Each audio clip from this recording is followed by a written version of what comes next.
Now, what is energy? Energy is defined as basically ability to do work.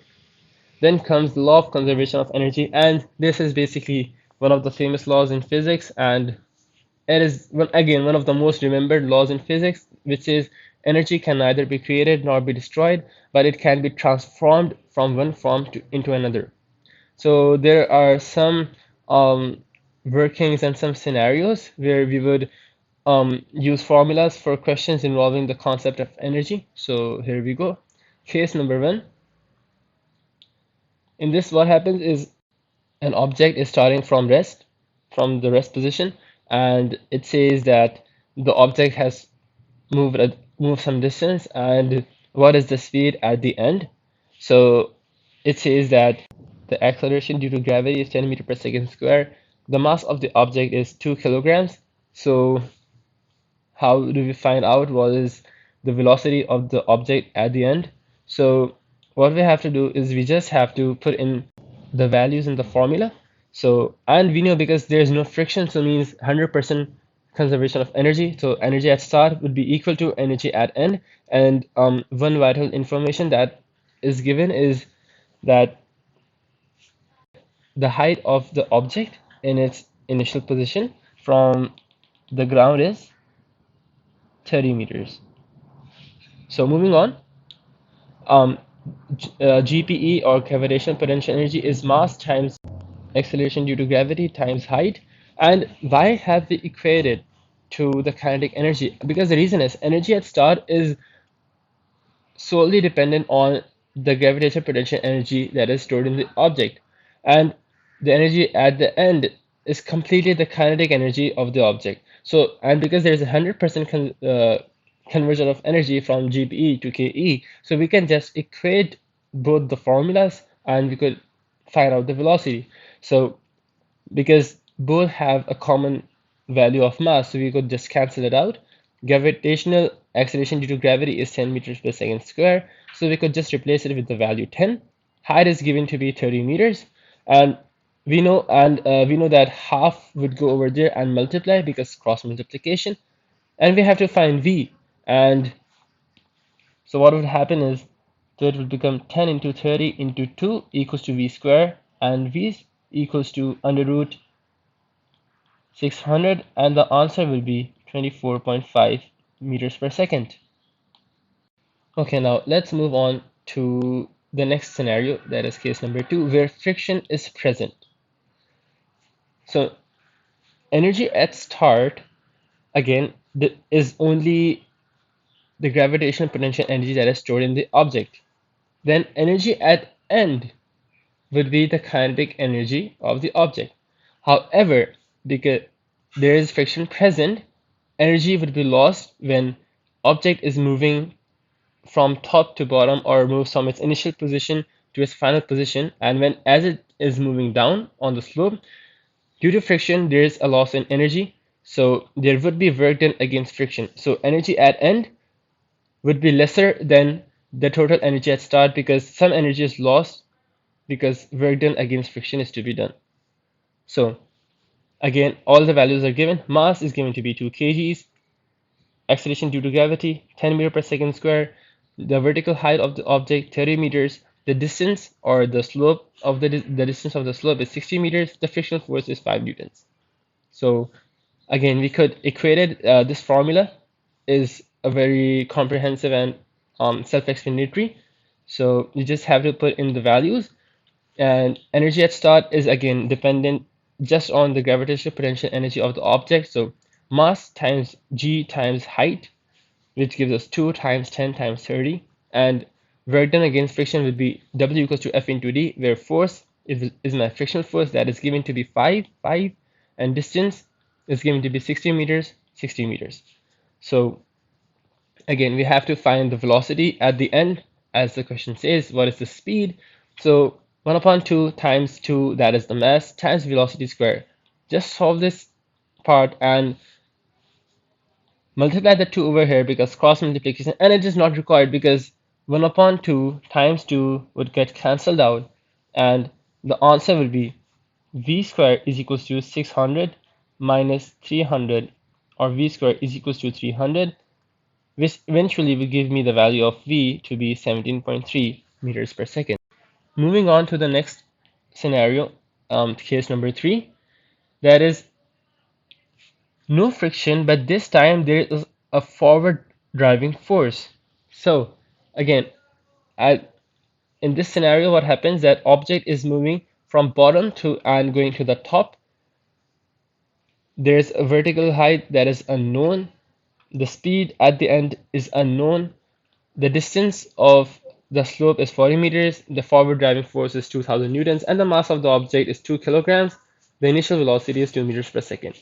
The slope is at a 30-degree angle to the horizontal. So what we have to find out is velocity of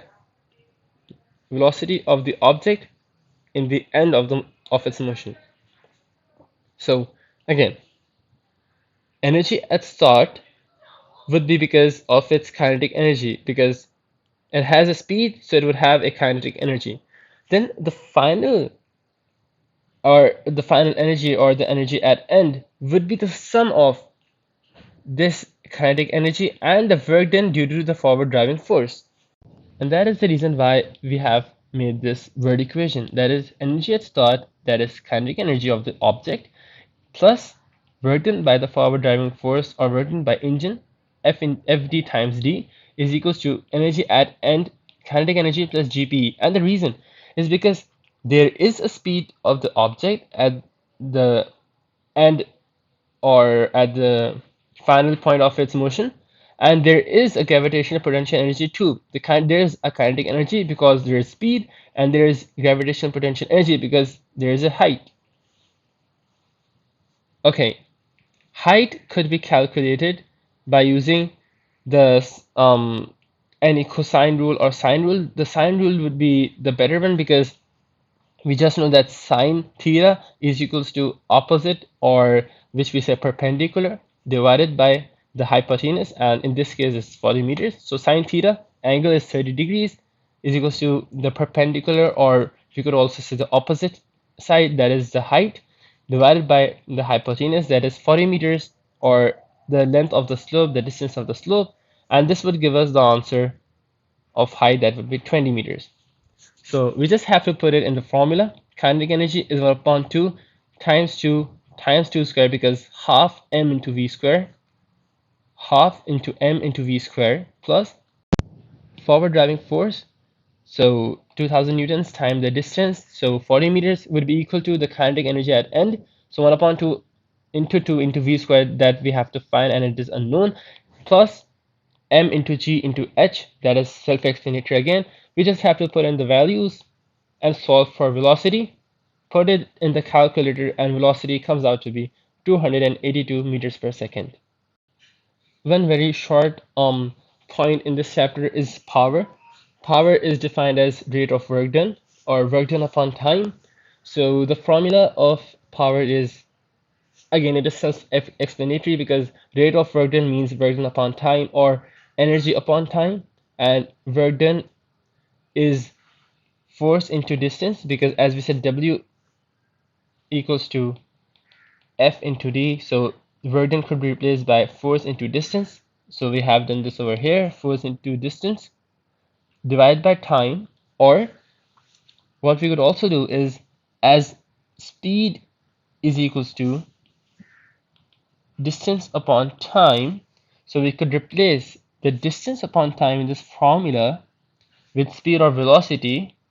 So power could also be force times velocity. Okay, then moving on,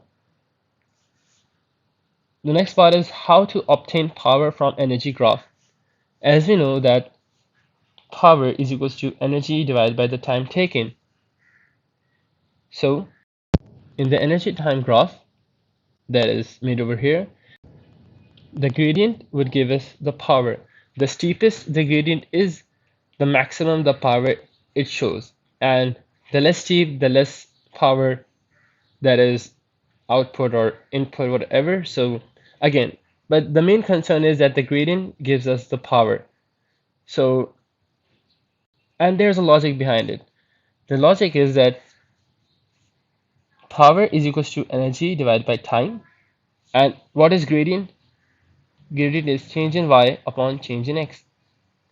The value on y-axis is of energy, so change in energy divided by change in time, that will give us power. Moving on, there are two formulas of efficiency. So efficiency is basically useful power output divided by total power input times 100%, or useful energy output divided by total energy input times 100%. So let's say if we have an output of 100 joules by a motor, and the motor is being supplied by an energy of, let's say, 200 joules. Just this is a random question, so it says what is the efficiency. So what we could do is just energy output, useful energy output is 100 joules divided by total energy input is a 200 joules times 100% will give us 50%. 50%. Okay, so formula for calculating work done in case of gases. Again, let's say we have a piston, and below this, like it has a jar and it has a piston, and there's gas over here, and we apply some force, and the distance that is moved by the piston is, let's say, x meters. So what would be the work done on the gas? So again, what we learned from the previous parts of this chapter was that work done is equal to force into distance. So force would be this force that is applied. So force times what is the distance that is traveled, that is x. Alright, so moving on, this specific formula could be changed. So as we said that work done equals to force into distance, so force could be pressure into area, and the reason is that since pressure equals to force upon area, force could be pressure into area, because area could cross multiply and multiply with pressure. So force could be replaced by pressure times area, and the distance is basically x, so it could be replaced by change in x. Okay, so you could question me that why here is a change in x and here is x. So basically they mean the same thing, because over here what I meant by x was the distance that was pushed inwards, the distance moved by the piston inwards to apply more pressure on the gas.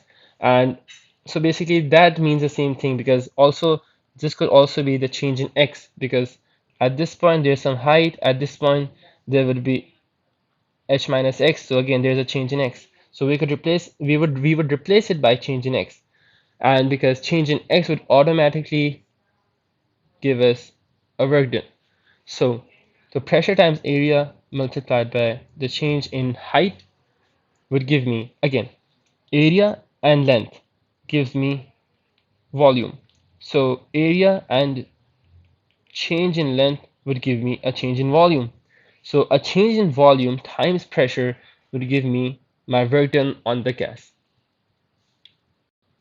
Moving on, there are some examples. So, okay, just one more thing again. This is the explanation that area times length is volume. So area times change in length would give me my change in volume. So delta V is change in volume. Okay, so one or two practice questions. So the question says a pressure of 100 kilopascals causes volume of a gas to change, and the hint would be given. Okay, that it will be very clear that what would be the change, because as the question says from 50 centimeter cube to 35 centimeter cube. So no, so you know that what is the change? It's 50 minus 35, and it's 15 centimeter cube. So work done on the gas is pressure times change in volume. The pressure is given to be 100 kilopascals, so 100 into 10 to the power 3 into the change in volume, that is 15 centimeter cube, so 15 into 10 to the power minus 6, and the answer is 1.5 joules. There's a reverse application, and it is work done by the gas. So basically the working and the concepts are the same, but it just means that the gas has undergone expansion, which causes the piston to move upwards. Then we use the term work done by the gas rather than work done on the gas. Work is done on the gas when we push the piston inwards or compress the gas, and work is done by the gas when the gas undergoes expansion and the piston is moved outwards or upwards. So again, a basic question. It says that pressure is 100 kilopascals, and again, the formula and the working would remain the same, so no difference. So volume of the gas changes from 100 centimeter cube to 140 centimeter cube. What is worked in by the gas? So again, apply the formula. Pressure 100 kilopascals, change in volume 140 minus 100.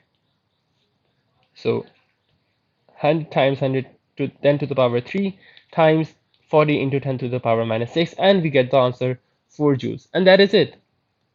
Work done on gas, that is it.